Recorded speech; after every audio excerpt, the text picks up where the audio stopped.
When you imagine God, what does God look like to you? What do you see? If you tried to draw a picture, how would they or she or he appear?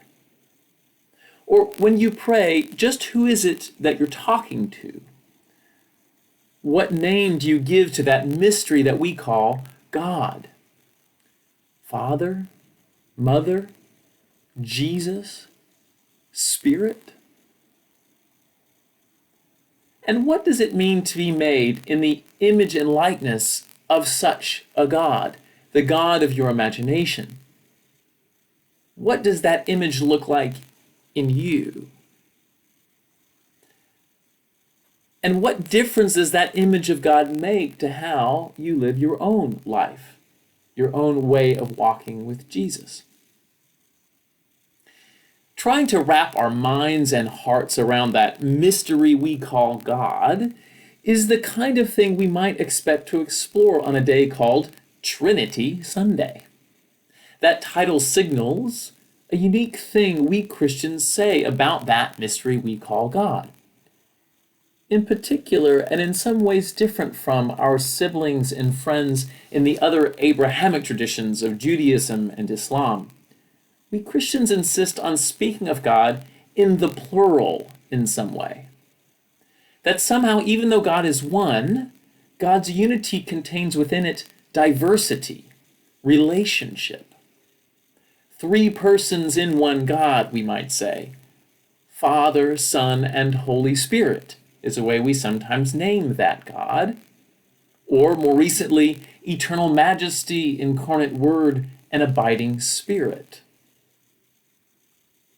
In fact, to acknowledge that more than oneness in God, I sometimes wonder if we shouldn't use a singular they and them as the preferred pronoun for God, as some who are transgender or decline to identify with a particular gender do.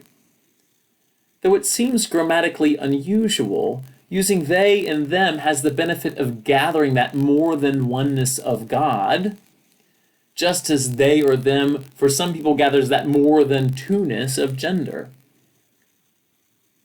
I even detect something like that more than oneness in our reading from Genesis when God says, "Let us create humankind," and then goes on to create humanity that from the beginning is more than one, in this case male and female.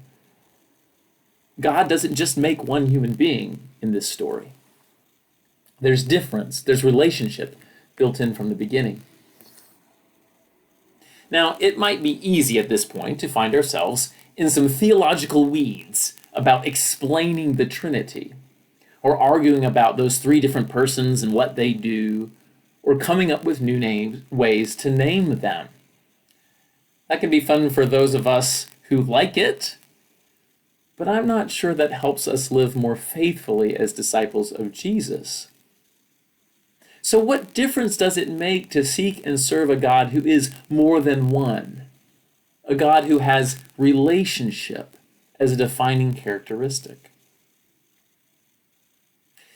As I'm hearing the reading from Genesis today, I keep landing not on God the Creator necessarily, or the wonders of those 7 days, but on that line that ushers in the creation of humanity.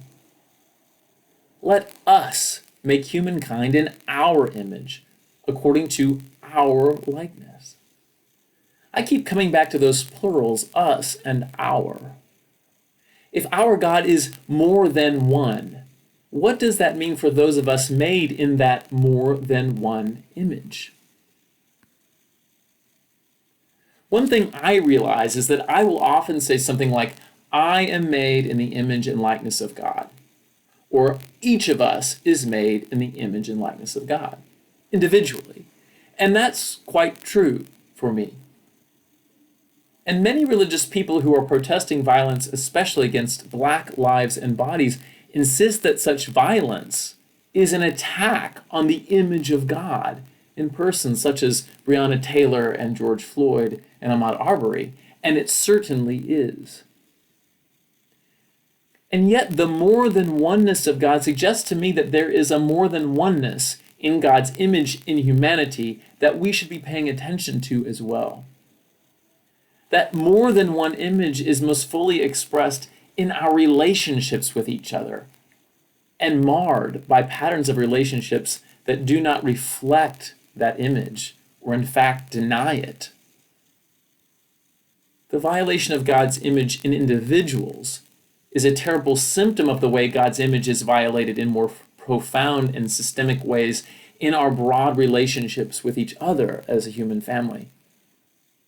The deeply ingrained racism in our society is one example of how that more than oneness of God and God's image in humanity is violated. For that image of God to truly shine, those patterns that violate God's image have to be changed as well. And that is why, to be more faithful disciples of Jesus, it is not enough for us to attempt to rid ourselves individually of such distortions as racism and protest the mistreatment of individuals, though we must do that. And if we wish to live the words of our baptismal covenant, to strive for justice and peace among all people, and respect the dignity of every human being, we must also be a part of creating a church and a society and a culture that reflects that more than oneness of God's image in our relationships with each other. After all that, I am not sure I have avoided getting lost in the theological weeds of Trinity Sunday. So if it's helpful, I'll try to answer my own questions that started this preaching about what that mystery we call God looks like to me right now. For me, it was a march through a neighborhood in Chicago this week, one that gathered small children and teens and older adults and everyone in between. Many people were of Latinx heritages gathered to be supportive of African American siblings and friends. And there were also a good number of African American folks and white marchers and people of other heritages, all together calling out for an end to violence and supporting especially our siblings and friends in African American communities. It was a scene of God's image on display, repeated in many places in Chicago and in the suburbs and in our country and now in the world. In each place, the mix of folks was different, but the cause was more or less the same, although perhaps refracted differently.